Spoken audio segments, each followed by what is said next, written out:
Most people think of emotional overwhelm as a dramatic event, tears, shouting, chaos. But for a Sigma INFJ, overstimulation doesn't explode, it compresses. It's not a storm that knocks them over. It's an accumulation of micro-signals, contradictions, and energetic inconsistencies that quietly overrun the system until it no longer functions at optimal clarity. This isn't emotional drama, it's bandwidth overload. And when clarity is the cornerstone of your mind, overflow isn't tolerated, it's triaged. Part 1. The data load of every interaction. Sigma INFJs don't just feel emotion, they parse it. With every conversation, they absorb not only the words spoken, but the timing, tone, pacing, subtext, and emotional residue behind them. Even before they're conscious of it, their internal system has already cataloged the tension in someone's voice, the half-second delay before a reply, the mismatch between kindness and body language, the motive beneath the smile. Where most people catch the emotion on the surface, the Sigma INFJ unconsciously builds a full diagnostic model. Not just what someone is feeling, but why they're feeling it, what they're hiding under it, and whether it contradicts previous patterns. All of this happens in real time, and it doesn't turn off. Imagine that happening not just once, but in every exchange across the day, across meetings, group chats, social visits, even casual errands. What seems like a small interaction to others can feel like a high-density emotional download to them, processed, flagged, and stored for later analysis. The system isn't slow or inefficient, it's actually incredibly precise. But even the sharpest processor has a limit, and when there are too many open threads running simultaneously, it doesn't crash in flames, it cools itself down. It slows, it pauses, it stops responding until load balance is restored. Part 2. Invisible noise and the silent drain. Overstimulation doesn't require chaos. Sometimes, it's the quiet moments that carry the most weight. Being in a room where everyone is wearing masks, pretending they're fine, but radiating friction. Sitting in a meeting where alliances shift mid-sentence, where subtle sarcasm hides resentment, and where tension sits unsaid in the air. These aren't loud, but they are loud to them. It's not about someone yelling or breaking down. It's about the volume of contradictions in the emotional signal. A colleague who smiles too fast, then glances sideways after every sentence.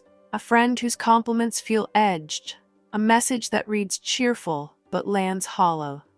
These inconsistencies consume more emotional bandwidth than direct conflict ever could. To others, it was just a conversation. To the Sigma INFJ, it was a landscape of unspoken conflicts and emotional latency. And because there's often no one they trust to process that map with, no space safe enough to dissect what they've picked up, they carry it quietly, internalized, sorted, buffered, until their system hits its internal cap. What comes next looks like withdrawal, a drop in engagement, silence in chats, distance that others misread as coldness. But it's not distance, it's overflow. Staying on past this point would mean compromising their clarity, and for them, clarity is non-negotiable. Part 3. It's not about you. It's about load management. People often misinterpret the silence. They assume the Sigma INFJ is upset with them specifically, offended, or shutting down as punishment. But that's rarely the case. Emotional overstimulation isn't always personal. It's structural.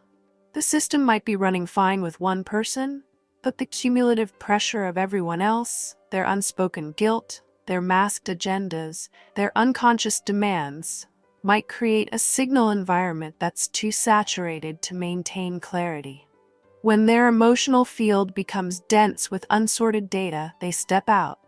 Not because anyone did something, but because staying engaged would mean absorbing more than they can process without losing precision. They don't owe a warning. They don't owe an explanation. They simply downshift. They minimize exposure. They preserve the clarity that matters most, their own. Part 4. Boundaries are runtime rules, not conversations. For many, boundaries are things you explain or defend. For a Sigma INFJ, they're internal protocols. There's no performance, no emotional speeches, just limits, set quietly, enforced precisely. When their emotional system begins to overheat, they don't ask permission to pull back. They just do. They reduce exposure to certain environments. They delay replies when the context feels emotionally noisy.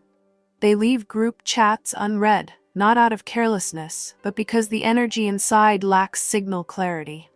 They've learned over time that not every feeling needs to be absorbed. Not every emotionally intense person deserves access to their insight, and not every contradiction must be resolved in real time. They're not cold, they're conserving power. And when others try to override their silence with guilt, urgency, or just talk to me, it doesn't land. It confirms the very reason they needed a firewall in the first place. Part 5. The strategic exit is a calibration, not an escape. What outsiders call withdrawal, they call recalibration. The Sigma INFJ knows when their internal compass starts spinning, when perception blurs, when insight becomes noise. That's their signal. It's time to exit the system and restore alignment. But don't assume they're disconnected. In that solitude, they're actively sorting, reclaiming what's theirs versus what was downloaded from others. Rerunning scenarios from the past few days to revalidate instinct, discarding residue, re-indexing priority maps, closing threads. They don't leave the world to escape it. They step out so they can re-enter it sharper, more exact, and emotionally firewalled. When they come back, it's not accidental. It's because their signal integrity has returned, their clarity is back online, and their threshold has been recalibrated. They're not avoiding anything. They're preserving everything that makes their insight reliable. Part 6. If they suddenly go quiet, respect the code. There's a specific moment you'll notice if you're paying attention. When they're usually engaged, responsive, present, and then suddenly, nothing. No reaction, no warmth, no resistance either. Just a quiet disengagement. That's not passive aggression, that's not sulking, that's the red line. Maybe someone crossed a subtle emotional boundary. Maybe the environment spiked with contradiction. Maybe the cumulative signals exceeded the bandwidth of useful interpretation. But once that limit is crossed, the Sigma INFJ will exit the interaction without warning. No argument, no scene, just disconnection. If you try to pull them back in without understanding the threshold they've hit, you're not helping, you're corrupting the signal further. They're not being difficult, they're being decisive. When overstimulation becomes chronic in a system, be it a workplace, a friendship, or a relationship, they won't complain. They'll leave. And when they do, it's not impulsive, it's calculated, and it's final. Conclusion: they are not fragile, just selective. The world reads them as sensitive, as if that explains everything, but it doesn't. The truth is they're not fragile, they're selective. Selective with their time, their attention, their emotional availability, their presence.